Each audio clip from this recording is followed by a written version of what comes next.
This is Nuance, and I'm Mike Scala. We'll be speaking about the executive order to end birthright citizenship and whether we think that gets overturned by the courts. I am Mike Scala, joined as always by Jay Carter, the hip hop artist Timid, and the chair of BLM Tokyo. What's going on, Jay? Um, yeah, just reeling from all that has happened in the past day. It's you have to buckle up. It's going to be a crazy one, and this was day one. So Kind of that's feel a little bit like being in a time machine and going backwards. yeah, absolutely. And I'm thinking backwards like 80 years backwards. So it's gonna be a long fight for everyone. I did see, and then of course the TikTok thing, and man, listen, Yes. there's been a lot that's been going on, yo. Yeah, I was ready trying to figure out what my post TikTok life would be like. I know that sounds dramatic, but I was getting into the TikTok stuff for my music, right? Thinking, okay, there's a ban being enacted, so what's going to replace that? What's going to fill that void? And I was like, all right, maybe YouTube Shorts. Although I'll say YouTube Shorts has dropped the ball. I know last time I gave it a good review, I was like, listen, some of my videos do just as good or better on YouTube Shorts. Man, these past few I posted on YouTube Shorts, no views at all, 5 views, 10 views. What's going on? You post it to TikTok, it goes crazy. You post it on YouTube, nobody sees it. So I don't know what that is. Sometimes they do very well on YouTube. Sometimes they'll do nothing. And sometimes it's just zero views. Like I've seen videos just sit there with zero at all, and it's like it's not even introduced to the algorithm. Right. Um, Yeah, I don't and know I think what's up with that. Why is TikTok so much better still than YouTube it's at that that? the algorithm is much better in that regard, but I think also YouTube, I think, does a thing where if you post too much, suddenly they assume you're a bot and they will deprioritize your data. So if you haven't been posting on that account and then all of a sudden you start posting every day, two or three a day, they think, oh, this must be a bot, and so we're not gonna Yeah. deprioritize this. I don't think my pattern has changed too much though, because even as I was posting on TikTok, I was still doing the YouTube shorts. Ah, okay, okay. When I had a good TikTok, I'll put it up on YouTube and it would usually do well. I think I might have been deprioritized or shadow banned or whatever with the wins or not stuff. And I don't really know why. The only thing I can think of maybe is when I did the making of wins or not videos, I used the same intro on both of them. And so maybe it thinks I'm spamming that way, like I'm reposting the same content or something like that. I don't know. Yeah, that's it's weird. And I think another thing that YouTube takes into account that most people don't talk about is um is your activity on the platform. So if you're posting something and you're just only posting and you're not engaging yourself, Mhm. other accounts, watching videos, commenting, then it looks more like you're a bot, not an actual person taking part in the platform. You're just using them as a distribution channel, so to speak. Mhm. So I think that might also hurt your videos being sent out to the algorithm. One thing I tried to do, I was like, all right, when you post a short, it asks you what category of video it is. Of course, mine is music normally, but I Right. did post a video of me driving down to Florida. And I said, all right, Right. let me try doing something a little bit different to see if it increases the engagement. Instead of categorizing it as music, I'll click on the travel one. And I thought maybe that will bring in a new audience, people who are looking for travel videos, and that could be, maybe a way to get them into the channel if they like music as well, hip hop, whatever. But it didn't seem to work. Like I posted that on the travel and that got no views. So I don't know. I don't know what to do. Right. Yeah. And speaking of music, shout out to Nasty Ness. It seems he's out of the hospital now and working on recovery. So yeah, shout out to Nasty Ness. Shout out to Nasty Nest. Shout out to Marv One. I just realized he commented on one of my TikToks. He said dope. And I didn't realize it was him right away. I think he was like Marvin or something like that as a username. But then I was like, that kind of looks like Marv One. I went to his profile and sure enough, it's Marv One, the legendary battle rapper from Detroit. So that's pretty cool. Nice, nice, nice. That's one So also thing that I like about TikTok is sometimes you'll get randomly these well-known people who will interact with your videos because it isn't just a matter of people who are following you already. If they're constantly looking at that kind of content, they're more likely to see yours. And so right. like I said, I got the Marv one. I got Michael Rappaport to randomly like my video. You know what I mean, like people who are like looking at hip hop stuff will just come across it sometimes. Right. And you know what? I just pull up and I was just thinking right now, someone's kind of trying to steal your stilo a little bit, man. Someone's kind of stealing Mine? your, yeah. I mean, it wouldn't be the first time. You know, Justice Ketanji Brown um just appeared on Broadway. She did a one night show. She was a guest on the what Anne Juliet thing. So she's in, in law and politics, and she's doing entertainment. I think she's kind of trying to encroach on your thing there, man. Did I put a trademark on that? Like only I can do this. We've been talking for a long time that the image doesn't have to be just one thing. We can be a variety of things. You can be in whatever you're doing and have your artistic and pursuits as well. Yeah, You know, as you so should. As you should. I think as you should. being artistic in whatever way you want to do it makes you more well-rounded. It makes you more human. It It really should. enables you to be in touch with that emotional side, which can be lost sometimes if you just lose yourself in your work, especially if you're doing something like law, right? Something kind of dry, something that takes up a lot of brain power, but that kind of takes you out of being an everyday human in a sense, right? Like you need something to ground yourself, to stay grounded, and to keep in touch with that human side, that more emotional side, and not just be intellectual all the time. So Right. And important. it's necessary. Like we've seen a lot, of deprioritization of the arts in education over the past couple of decades. And these are the things, like you said, these are things that make us human. These are things that give us connection to things like compassion and to Right. uh, just beauty and things and Yeah, creativity. And and we it need reminds that you otherwise. Yeah. it reminds you why you got into it in the first place, right? Like if I went to law school to try to help people, that was really coming from a place of compassion and humanity, right? But then, like I said, you get into it and now you're reading the Constitution, Supreme Court cases, interpreting statutes, and you get very technical and kind of dry, right? Intellectual, academic with these pursuits. Right. It is good to be reminded of that humanity. Again, You've got to. why you did it in the first place, right? You don't want to lose touch of who you are. Absolutely, absolutely. Shout out to the chat. I see James. I see Masonette or Jeff Masonette What's up, in the Jeff? chat. Yeah, shout out. Yes, Windsor knot is a tie knot. It's kind of a complicated one. Yeah, Um, Windsor knot is a thicker knot. It's like the double knot when you tie your tie. right, right. Yeah. So it's one of the singles that was that Mike and I did that's on Mike's album. You should check that out. Yes. Jeff Well, says I there's think no we money just in, huh? I said, Jeff says there's no money in law like it used to be. there's no money in law. What does that mean? Like it used to be. In this economy, you need multiple skills and Oh. income. That's funny. That would be a good But you sitcom. know, A but lawyer you know what's funny? rapping to supplement his law income. But you know what's kind of funny, and I kind of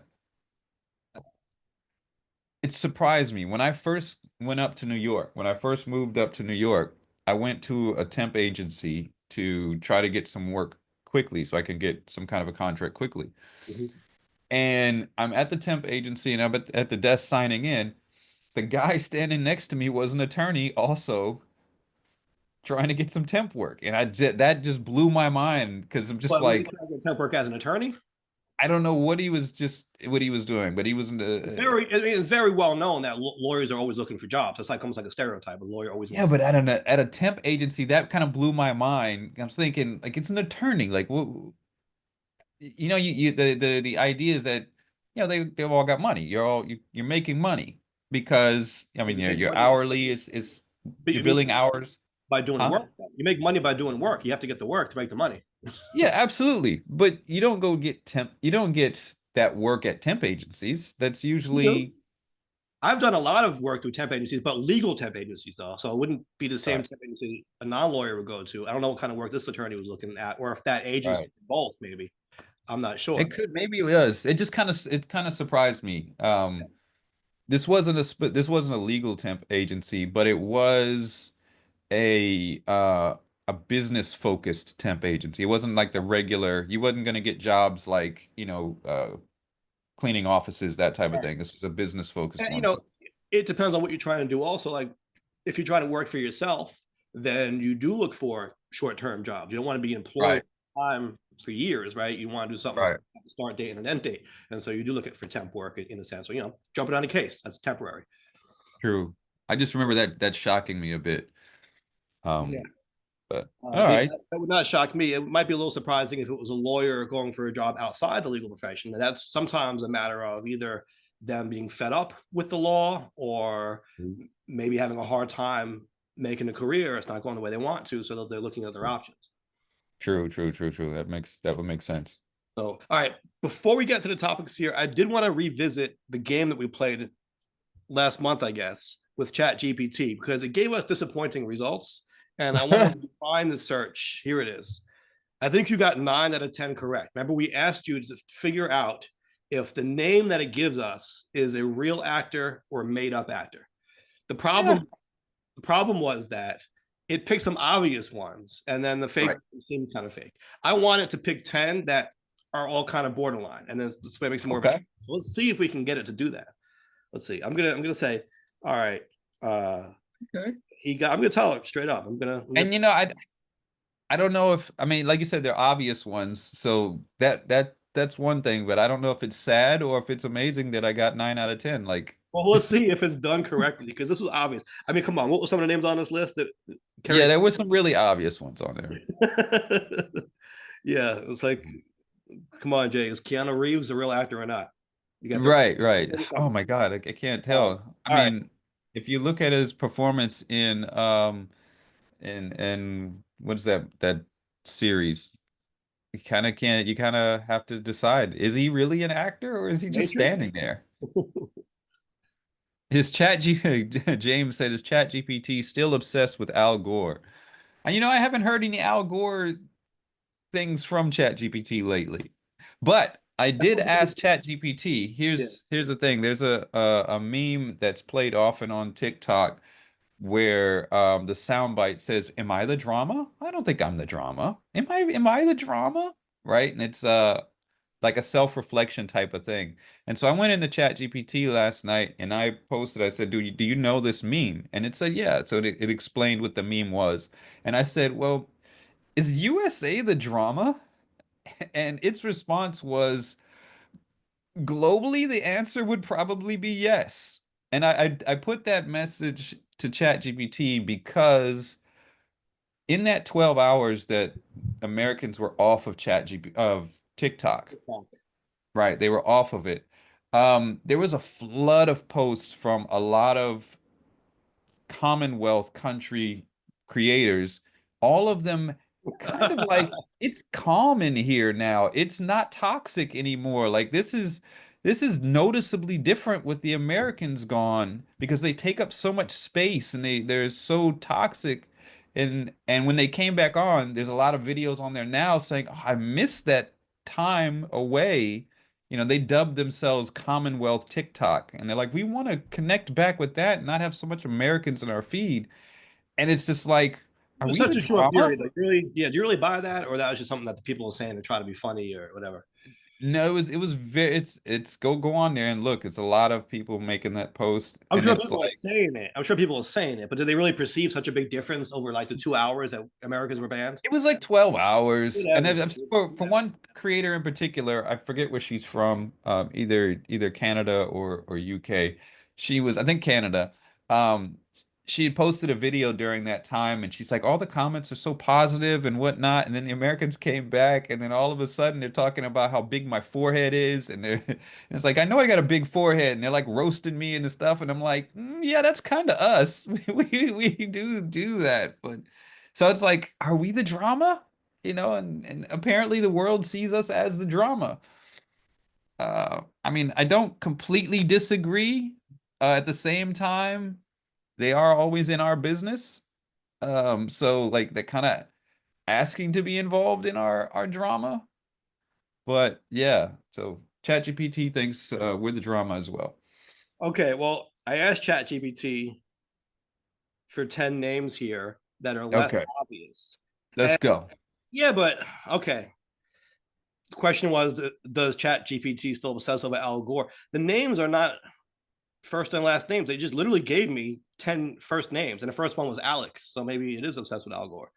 But Alex, Jordan, Taylor, Casey, Morgan. I mean, what Yeah, is but I you need need full doesn't names. help me at all. I need full names, and some have to be actors. Okay, so I revised the prompt, and it gave me 10 names. Now I'm dubious, right? Joe Dubious, and would Yeah, that be? I'm Joe Dubious because I'm not sure now. These are less obvious, so I'm not sure if these are real or not. Some of these, Okay. I don't All know right.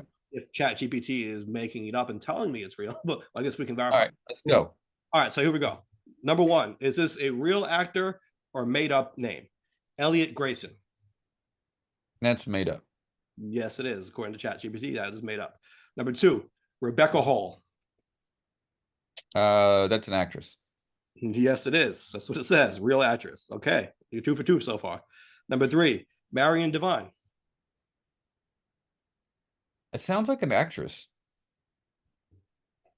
Is that your answer? It's fake, not Yes, it real. is fake. Three for three. Number four, Graham Blake. I've never heard of Graham Blake, but I'm going to say that's fake. Yes, it is. Wow, you're four for four. Graham Blake kind of sounds like Drake. Oh, Graham. Okay. Uh, Aubrey Graham, Drake, Blake. yeah. Yeah. Number five, Tilda Swinton. That's an actress. Yes, it is. Wow. Okay, you're five for Yeah. five. She played the ancient one in the Marvel movies. Okay. Number six, Harper Lowell, or is it Lowell? Um, I'm gonna say that is fake. Yes, it is. You can't trick Jay on these. I would have probably gotten some of these wrong because I never heard of any of these people. All right. Number seven, Finn Whitaker. Real. No, fake. Ooh, Okay, you got fake. one wrong. Number eight, Jude Law. Real. Yes. What was Jude Law in? Do you know? Jude Law's been in a lot of stuff. I've heard that name before. Yeah, he's been in a lot of stuff. Oh, I thought it was a woman. Okay, so I'm not too familiar, I guess. No, it's a dude. It's a dude. Okay. So I guess there is money in law. Number nine, Callie Vance. That sounds fake. It is fake. And 10, Porter Hughes. Um, Porter Hughes. That sounds fake also. That is correct. Okay, so you got two wrong or one wrong? One wrong. You got one the same score as last time, 9 out of 10. You And sure? to I be thought honest, you I only I only heard of Tilda Swinton and Jude Law. The others, I was just the names didn't sound real to me. They and sounded real or they didn't sound real. Rebecca Hall. That was real too, apparently. I've never heard of the person. But you guessed it. Let's see. So that's the one. Yeah, I guessed You all of guessed it. those except for Yeah. Tilden Swinton and Jude Law. So you got two wrong. No, no. The only two I only knew those two names. All the other names I never heard of. So I was guessing whether they were real or not, and it just they didn't sound like real names to me, so I What said they was it? weren't actors. Oh, Rebecca Hall. I want to see, is that a real actress or the Chat GPT lied to me? Because sometimes Chat GPT just lies or gets stuff wrong. She's a real actress. She is what was she in that you might know? She was in, well, you wouldn't know that. She was in Iron Man 3. She was in Godzilla versus King Kong. She was in The Prestige. She's been in quite a few things. Okay. But you never heard of her. Um, no, not that I recall. Maybe I did at some point. She looks familiar now that I'm looking at her face. Okay. All Yeah. right. So did a little better this time. Chat GPT did, but you did the same. So I don't know what that tells you. Yeah, like I said, it's either good or it's sad. So, I would perform much worse. Maybe in the future you could have me take some of these quizzes because I would be yeah, guessing. I never heard of any of these names except for maybe one or two. I think you'd get them all wrong. No, I would have guessed You Jude get them. Law was real, but if you would have asked me Jude Law's gender, I would have gotten it wrong. Okay. James in chat says Sam Lake is the guy from Max Payne and Alan Wake. And Jeff One of them. says no more Chat GPT. No more Uh, chat GPT. sorry, that box is open. It's never going back in the box. We are in the AI era regardless now. There's no turning back now, for good or for bad. All right. Well, speaking of no turning back, the governor of New York laid out her agenda for the year in her annual State of the State speech, and she accompanied it with a 150-page policy book. And so we get to see what the governor's agenda is for the year going forward. Now, I say no, we're going back because the governor did put this out. So this is now her official plan, right, for the year. However, it will be up to the state legislature to enact these items via the budget process and the legislative process this session. And so just because she is proposing these things doesn't mean that we're going to get all of them. But it's a good time to take a quick look at this and figure out what we like, what we don't like about it, which should be modified. So I think I sent you the article here. City and State has a summary of it. This isn't the one. Right. Hold on. Is this the one? Because I had it before where she actually allocated different monies for different things. Is that the one? Hold on. Breaking down her budget. Maybe it's a different article.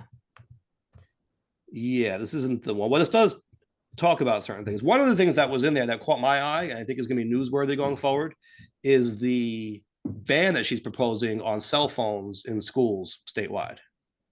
Mm.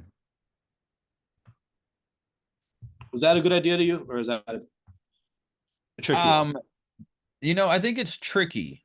At the same time, I think that I can understand why there might be a ban on cell phone use in schools.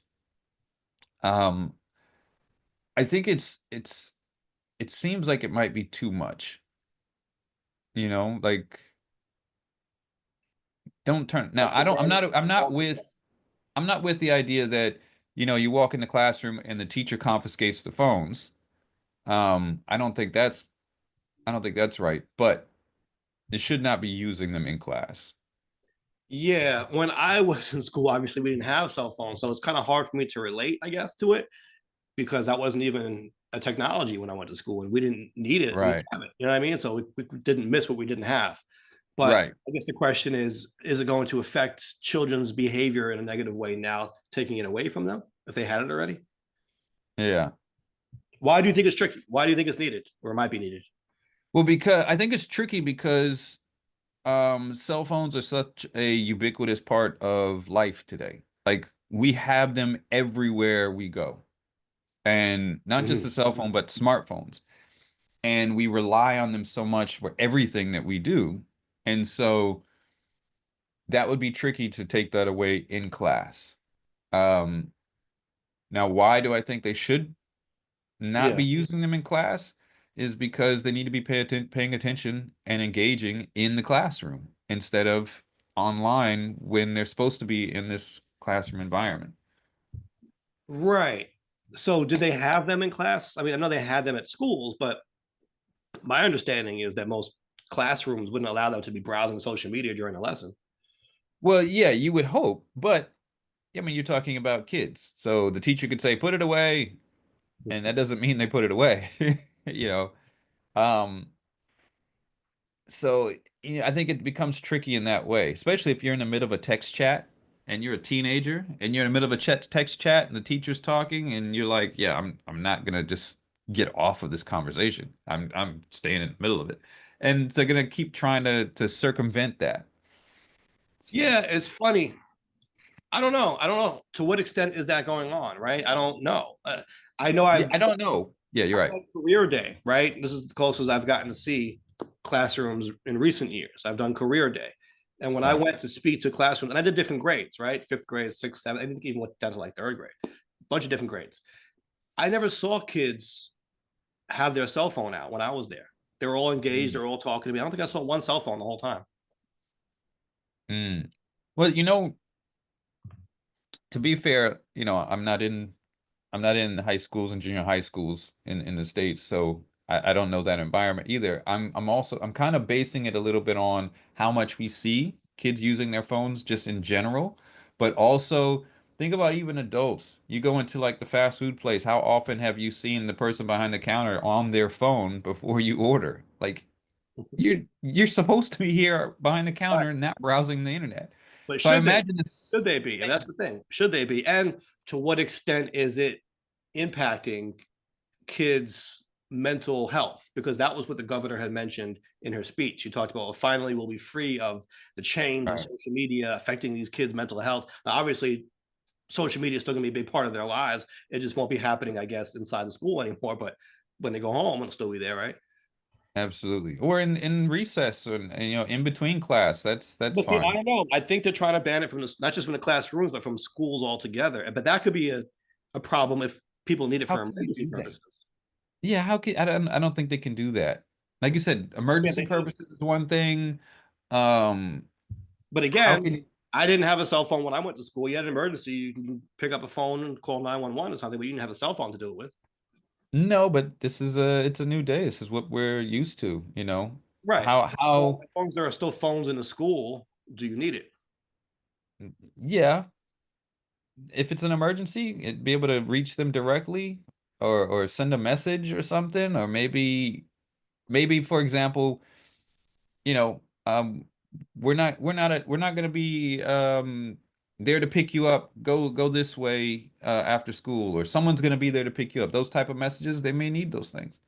So Yeah, but that wasn't a thing when I was in school or where you were in school. I mean, there are still ways to get messages to children if you needed to, right? You can go through, yeah, have the but teacher call. it's a thing now. It's what they're doing now. So I don't know. I don't think I I know they're agree doing with it now, but the is it ban. needed though? Right? That's what I'm saying. If you had it before, we didn't need it. Is it needed now, or is it just like a luxury that people are used to, but it's not really needed? I think in modern life, it's probably would be considered needed. I think so. I mean, think about it. Like your great grandparents didn't have cars. Is it needed now? No. Could you get by with a horse? Like, I mean, it's a different world now. Yeah, but I also feel like maybe this is wishful thinking in a sense, but I feel like we're moving away from cell phones a little bit as a society. We aren't as taken by them as we were, right? When they first came out and when social media first came out, it was an obsession that everyone had. It was always texting with people all day long. I mean, that was like the cultural norm. People were always on their cell phones. And now you see these memes like, if that little rectangle in my pocket makes one noise, I'm going to smash it. People mute the group chats now. They check their phone like 2 or 3 times a day. You know what I mean? Like it's a different world. My phone is usually in another room altogether. And I hate when they have these two-factor authentication things where it's like you got to enter in a code from your phone because then I got to go look for my phone. I'm like, I'm on my computer working here. I don't know where my phone is. I don't even, you know what I mean? Like, this to me, like cell phones are done. But maybe it's just me. I don't know. But then That's we just also you. saw stats. I don't know, but we also saw stats that people weren't using them as much, didn't we? The No, remember we ones, talked about it. We talked about it previously. People were yeah. checking their phones over like 150 times a day. People were spending more than But 3 hours a we day. looked at some kind of some kind of trend where they were changing the way they were using it. Maybe they were streaming music more or using it more passively, like listening to a podcast with the phone in their pocket and their earbuds in or something like that. But they weren't like going like this all day long. I thought we had noticed that was a trend. No, no, people are more into it than ever. I don't think so. Uh, I don't think that's the case. Not in that regard. I don't. We had seen a stat. We had seen a trend line showing that people were moving you away. have to find it because I remember distinctly we were talking about how often people you pick up their phones per day, But the and trend was going down though, as compared to previous years. We had noticed that the trend. I don't know about that. Yeah, I remember thinking about that. Like, yeah, like we're kind of moving away from the cell phone era. I think a little bit. I don't I, don't, know. I keep thinking of ways to not have a cell phone. I know it is hard, and in today's world, that's really what it is. So you have a point there that Yeah, in today's world, it's just so ubiquitous that it's kind of hard because everyone else is so dependent on cell phones. right, For me to say I'm not going to have one anymore, it kind of takes me out of touch with the world in a right, way. But right. I And always that think could about that, like, how do I not? How can I live without a cell phone? Or can I have maybe like one person have access to the number, and then I can just be in touch with that one person, and they can filter out everything because it's just too much. I muted the group chats a long time ago. I just can't keep up with all of it. It's just too much. I right. can't. Can't do it. Yeah, no, I get that. I have a couple of group chats, and I sometimes I wake up and there's like 50 messages, and I'm just Yeah, like, it was I crazy. can't scroll through all that. You can't. Um, And I get comment in this, a lot of them. You know what I mean? It's good to have those connections and to be able to tap into different groups and say, okay, what are they talking about in this neighborhood over here or whatever. But you just got to realize if you're in like 50 group chats and each getting like 50 messages, it's like it's just you can't keep up with all that. How are you gonna do right? anything every day? You know? Comment here. I'm not sending my child to school with these crazies on transit without a phone. And that's a valid point, not just on transit, but in the schools, especially in this era of school shootings and things. Like, yeah, I mean, I don't think a ban like this would work. I understand the reason that they might want it, but it'd be a tricky thing. So here on City and State, it says the governor's proposal would apply during school hours and would be left up to school districts to figure out enforcement. So maybe each district will have a different version of it. But the fact that it says it would apply during school hours suggests to me that there's room for kids to have a phone, maybe in their backpack that's turned off or something like that during the school hours. But then when they're on their way home or traveling to school, maybe then they will be able to use it. That sounds performative to me. They're Really? saying, Why though? yeah, because it's like it sounds performative because they're like, we're gonna ban them. It's up to the schools to decide how they do it, but we're gonna ban them. It's like, here, we're gonna make this grand gesture like we did something, but we're not gonna figure out the details. You figure out the details. Yeah. To figure out enforcement because I think it's valid. Each district may have different needs. Like this is a big state, New York, right? Sure, sure. What's going on in New York City may vary from what's happening way upstate in the woods, right? So I think it makes sense to say, in Queens, maybe this will look a little bit different than it will in Erie County or something like that. Yeah. So But I, I don't know. I kind of like the idea of kids not having cell phones during school, at least. I don't think they need to be on their cell phones during class.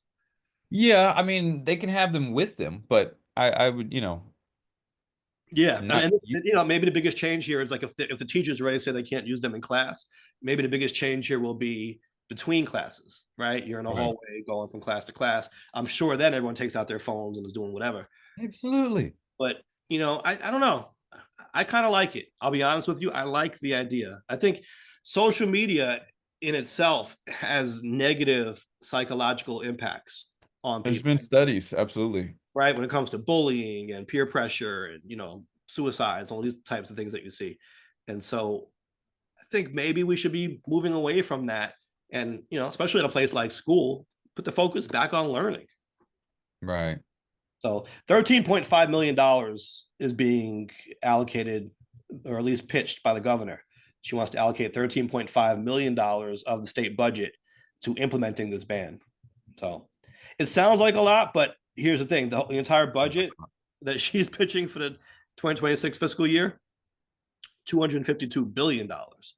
So 13.5 is a drop. 13.5 million is a drop in the bucket as compared to 252 billion. Right. All right, let's Yeah. look at a couple of these other things before we move on to the main topic here. Let's see.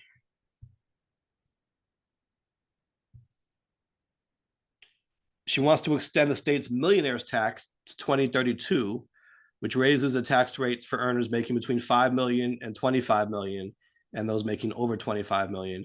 It was originally planned to sunset in 2027. Okay, so she's trying to expand that for 5 more years. I agree. I would like to see it go even further than that, but Yeah, we'll take, absolutely. we'll take it for now. Let's see. 100% the percentage of energy used by the state agencies that should be renewable by 2030. Okay, so by the year 2030, she wants 100% of state agencies' energy to be renewable. The proposed budget includes a $1 billion investment into sustainability efforts, but it does I not think include that's a tough marker to hit, but I agree with the effort. it does not include new details on a cap and invest program meant to raise money for climate resiliency efforts and reduce carbon emissions in the state. So there's some holes there. But this is also where the state legislature can come in, by the way, and suggest changes, right? Because I've been involved in this process. I think I mentioned it before on Nuance, where the governor sets the agenda for the year. Then the legislature has to go in and actually pass the budget, right? And Right. so all these items end up getting negotiated. Yeah. Uh, Look, I agree with it. I mean, I think we have to set some hard targets. I mean, it's snowing in Tallahassee right now.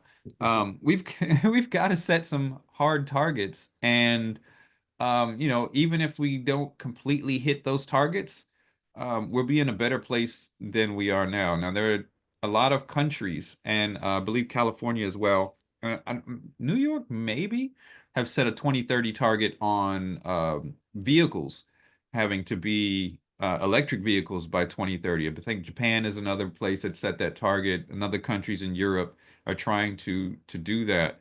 Um, Listen, we've got to make some action happen. yeah, I definitely agree.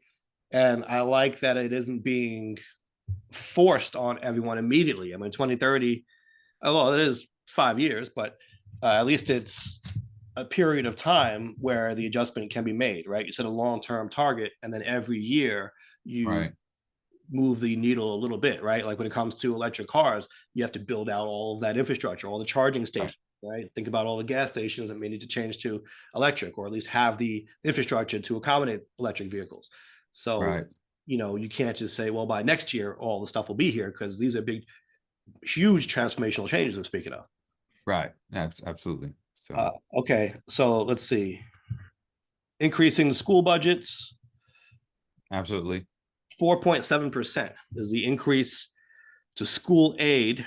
And it's once again the highest state commitment to schools in state history, bringing the total amount of school aid to a proposed $37.4 billion. Now, No disagreement.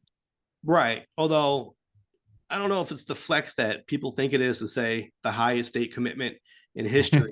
It's always going to be, I mean, in theory, it should always be going up because of inflation, right? And so, yeah, if you compare the commitment of anything now to 1980, you should see a higher dollar amount now, right? I mean, I don't know if this is adjusted for inflation. I don't think it is. So, but yeah, Yeah. absolutely. Let's see. Anything else of note? Okay, here's one that we can mention real quick. $0. The amount of new money the state is going to give to New York City to deal with the migrant crisis. Over the Mm. past 2 years, the state has set aside over $4 billion in state dollars to assist the city, but budget officials say that the city still hasn't made use of all of the money. So they're saying no more money. Listen, if they haven't used it all up and there's still surplus, there's no need to re-up them at their full amount. Because if they're not using it, I agree They're with that. saying no new dollars, though. They're saying $0 as of now. You know what? If they've still got money, why give them more? So, I mean, money's finite. Didn't we ask one on here once before if we thought that the state should shoulder some of the bill for the city's migrant crisis? They were going back and forth on that once before. Right. Mayor Adams was asking for help I mean, he was asking for help from everyone, from Yeah. the state, from the federal government, and getting shut down at every turn. And so, yeah, we talked about that. So, it's a tough one. I'm wondering how this is going to change, though, with the new administration coming in and the executive orders and the tough action. Are we even going to see those numbers coming in? Because we saw what 200,000, over 200,000 migrants arrive in New York City in the past year. Um, will that numbers be keep going up, or will that be drastically cut with this new administration? Right. So, So maybe they won't, you know, will they need that budget? yeah, I mean, you still have an existing problem, though. I see what you're Sure. saying. Maybe the rate might slow down a little bit. Maybe. Right. Right. We'll have to see. We'll have Yeah, to we'll have to the see. situation we're in. But that's a good segue for this final topic that we want to get into here about the executive orders, and namely the one ending birthright citizenship. I guess with a caveat or with an asterisk, right? Because it doesn't outright end all birthright citizenship, but it attempts to carve Right. out a lane where birthright citizenship would no longer attach. Right. I think that's probably it needs to be mentioned, right? Because it's saying birthright citizenship, but it's not, the headlines aren't clarifying specifically what they mean. So if you're a citizen and you have children, they have birthright citizenship. Right. If you're not a citizen and you have children in the United States prior to this executive order, they'd have birthright citizenship. Anyone born within the borders of the United Usually, States, usually, right? usually, We'll get to the exceptions, but yeah, go ahead. right, right, would have birthright citizenship. So this executive order proposes that, and it's supposed to go into effect February something 19th or something like that. Yep. Yeah. This says that if you are, um, if neither one of you are U.S. citizens and you give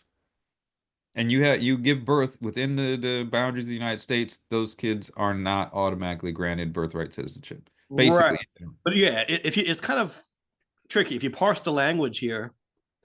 So they look at the mother status and the father status, right? The right, mother, okay. So you don't get birth. They kind of do this in a negative, which makes it a little bit more confusing to think about. But they say you do not get birthright citizenship if your mother is unlawfully present or lawfully present on a temporary basis. So either right, she like a is student or right, either she's not documented or not a permanent resident. So in other words, so I guess the inverse of that would be she has to be either a citizen or a permanent resident, right. right?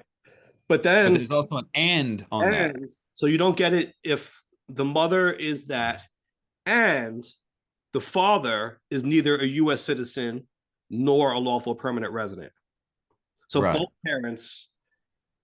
both parents have to be neither citizens nor lawful permanent residents to not right. get birthright citizenship.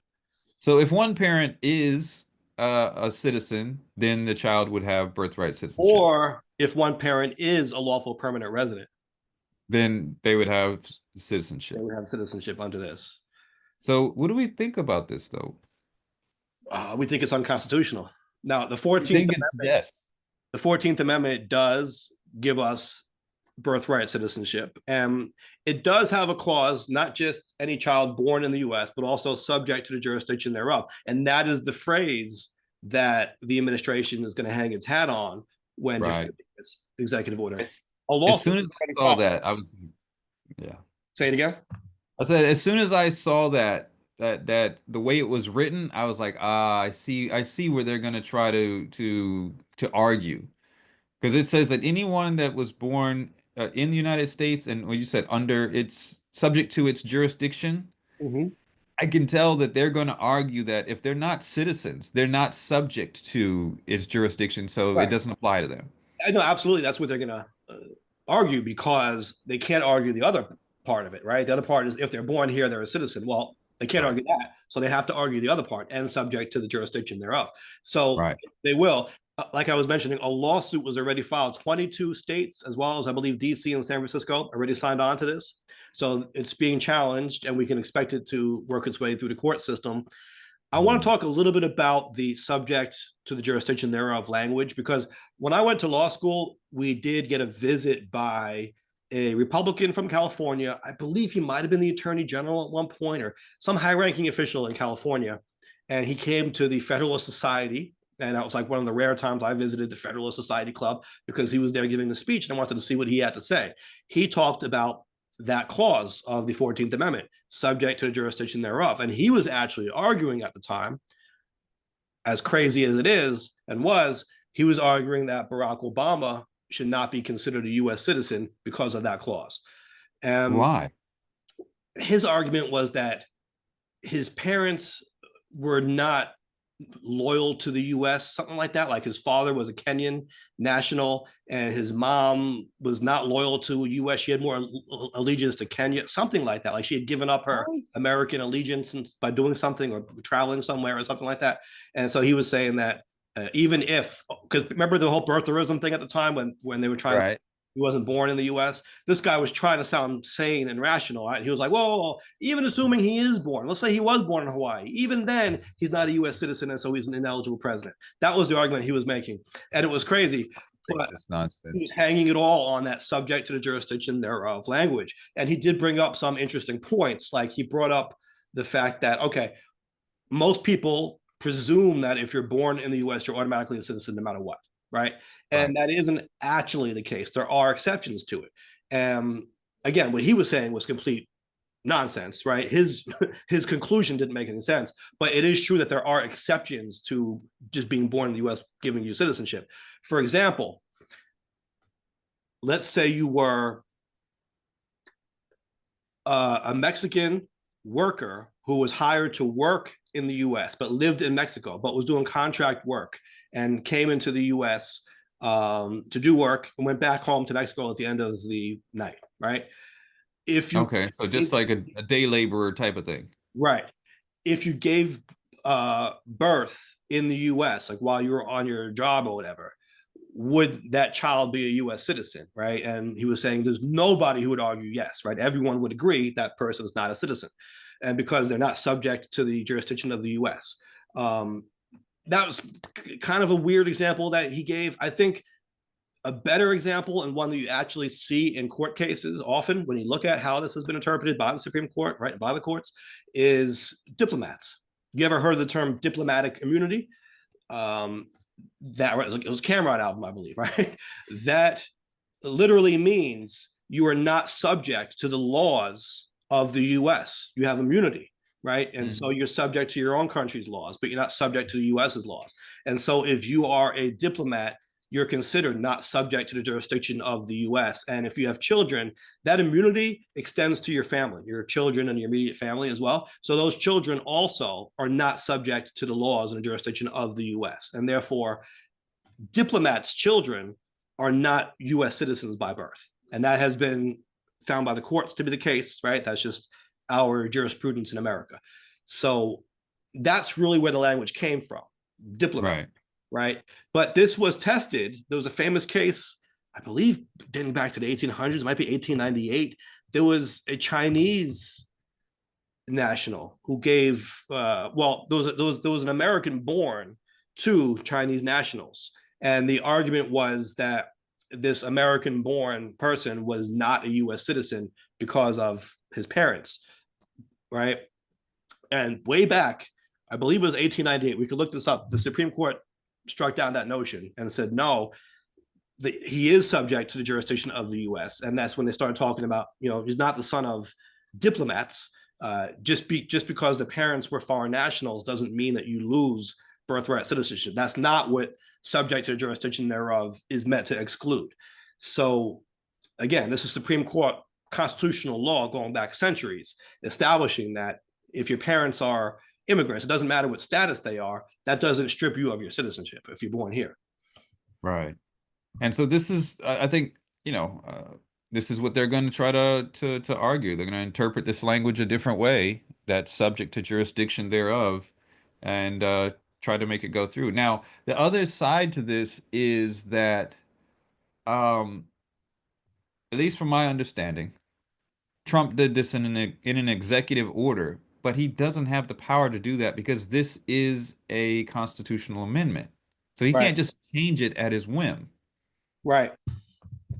Right. That is true. And it's funny because the Supreme Court has pushed back against the overuse of executive orders.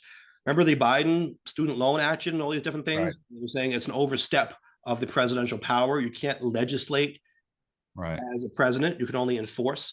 And so that can be played with because sometimes what they'll say is, well, we're not making new law, we're just directing our agencies to enforce it a certain way, right? Right. Right.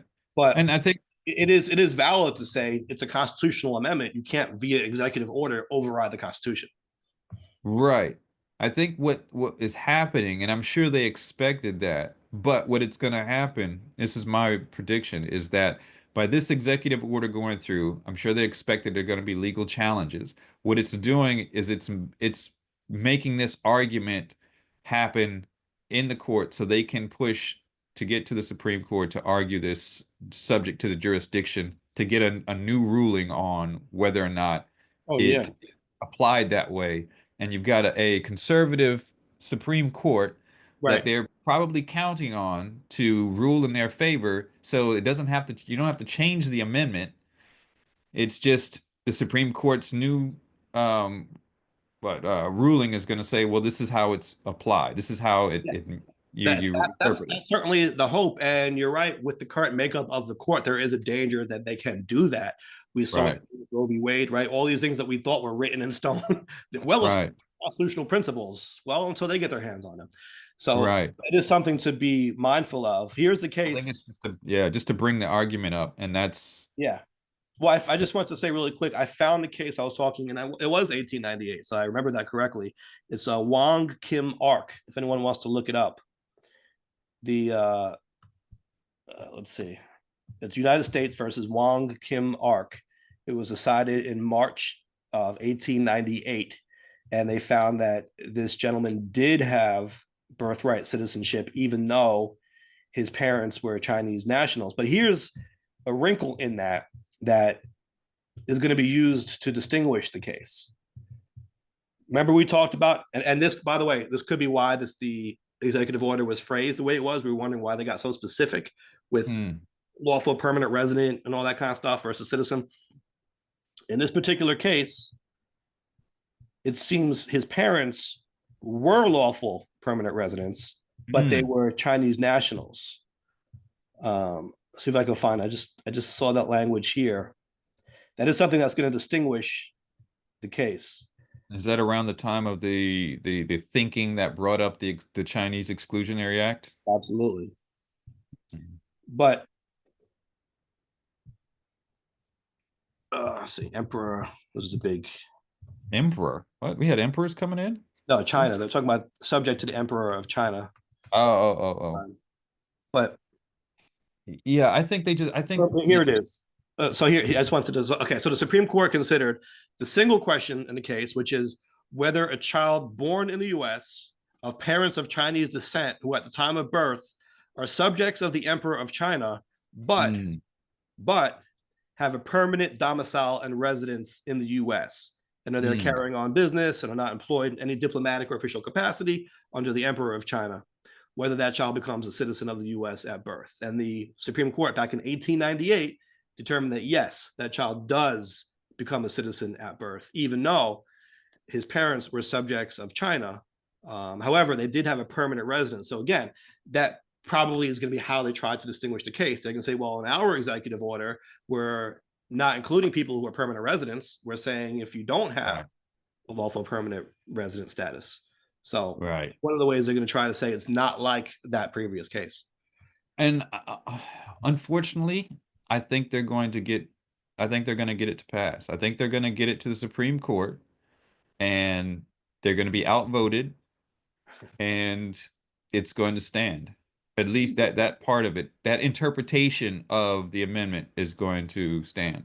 I understand the cynicism based on the court, but how can you realistically argue that someone born in the US who's not the child of a diplomat, right? You're just born, grown up in the US. How are you not subject to the laws of the US? But it's going to be about were you subject to the laws of the US at your birth? Doesn't matter if you've been here for 10, 20 years, yeah, you're subject because you've been here. But should you have been here in the beginning and were you subject at that point? Because that's when the original transgression was made. And I think that's the argument they're going to make. So basically, right. It's odd though, because they're going to argue that you were never, I guess, truly subject to the laws of the US, meaning if you committed a crime, let's say, your punishment would be deportation. Deportation to where? You were born here. Deportation to your parents' country, I guess. That's very strange. Yeah. I think that that's where they, send people that grow up. They send them to the country of their parents' birth. Right. But you don't hear about people being deported if they were born in the US to a different country. Yeah, Now that's they're trying true. to, right? They're trying to do that by making them not be citizens. Right. But So I think that they're probably aiming this at, I mean, it's going to be used broadly, of course. Um, but it seems like they're trying to aim it at people basically trying to come over the border, to have children, to get the citizenship, to be able to bring family over. Um, Melania, I mean, and that's I think what they're trying to deal with in that regard. yeah, But it's yeah, going to be used broadly, like you said, for yeah. people who've been here their whole lives. Yeah, and I guess the argument there is, well, if we're going to deport the rest of the family, it's more humane or logical, in their view, to also send back the children, so that you're not breaking up the family. That's going to be their argument, right? I mean, it's blatantly racist. It's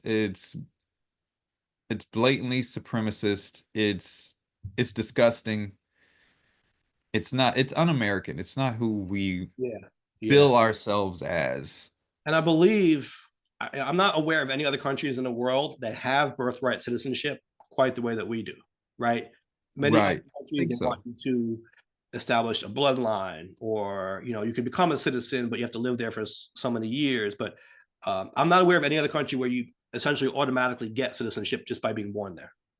Yeah, I'm not aware either. I think there are some, but we're obviously the most well known for having birthright citizenship. Yeah, yeah, and it is like you said, it's a very American thing. And if you don't Right. have that, you can't establish who's an American based on blood. Otherwise, just Native Americans would be. And even then, they migrated from elsewhere also, right? At some point. So, So I think that I mean the idea of it is also, America was this ideal melting pot of, opportunity and fresh start and coming together. And so, you were born here, you're an American, or it doesn't matter where you come from. Um, it's a land of immigrants. We're all different things. right. We're American. Yeah. So yeah. And it's funny because like you said, not a lot of places have that birthright citizenship to that level, or that. I mean, I guess people do have their different immigrant populations, but Mhm. we are. The idea is that we are primarily a land of immigrants, Right. although some Right. people don't want to buy into that. Yeah. Yeah. It's a very un-American thing, like you said. And I hope that this gets struck down. I do believe, look, my guess, I think this was filed in the district court in Massachusetts, and I guess some forum shopping was going on there. They found a court that they thought was going to be sympathetic to their case, I'm sure. So my belief is that this is going to get struck down immediately, right? But it's going to be appealed, and it Yeah. may work its way up to the U.S. Supreme Court, and that's where you have to worry. So the question is, Right. does the U.S. Supreme Court end up allowing it at the end of the day? If I was a Right. betting man, I would say before getting to that point, other courts will be striking this shit down immediately, right? But you know, the Supreme Yeah, Court but has it's that word. it's the Supreme Court we got to worry Yeah. about. I mean, because they're not going to rest at being struck down. They're going to continue to appeal to get to the Supreme Court. They want to get to the Supreme Court. I mean, they've got justices in place so that they can get. And we've seen that movement use the Supreme Court to strike down things like you said we thought were etched in stone. Well, what do you think about this? Because you touched on this also, the fact that he is attempting to override the Constitution with executive action, maybe as a cop out almost. The Supreme Court can say, we're not even going to get to the merits of the order. We're not going to interpret the language of it, and we're not going to analyze whether constitutionally this runs afoul of the 14th Amendment. We're just going to say that the president doesn't have the power to enact this. And therefore, it has to be struck down, regardless of what it says, just based on the area of law that it's trying to impact. I don't think that'll happen. Because the easy way around that would be for the people arguing for it to shift it to mainly it's just the conversation. Like, okay, so his executive order is struck down. Okay, so he doesn't have the power to do that. But the point still remains, they are not subject to the jurisdiction thereof, so they shouldn't have birthright citizenship. Rule on that. And I think this executive order was a way to get that conversation in the pipeline to get Sure, to the sure. to the Supreme Court. Even I'm sure they knew that this was going to be struck down in the courts and they'd have to get to Oh, the yeah, Supreme Court. absolutely. So I don't think I think they expected this, and this is what they want. They want to get to the Supreme Court. They want that conservative majority to rule on it. And they feel they've got a better shot there. And so far, their record shows that they probably do. Yeah, like I said, I understand the cynicism behind it, but I just hope that sanity prevails on some level because we do see it sometimes. We see glimpses of it sometimes, even from this Supreme Court. Once in a while, Well, we'll be surprised, like, oh wow, I can't believe that justice came out with that opinion. well, So they let the what was it? They let the felonies stand or something like that, the right, conviction stand for Trump. right, right. So So that yeah, was a let's put this as a poll. We can revisit it next week once we see how people weigh in on this. The poll question of the week is: do you think the executive order ending birthright citizenship will be overturned by the courts?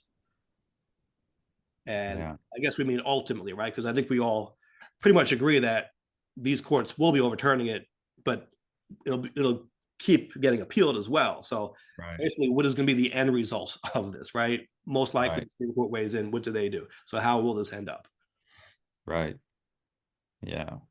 We are in for a very long initial 4 years and the extension thereof. And we're going to be looking at a very different country at the end of this term.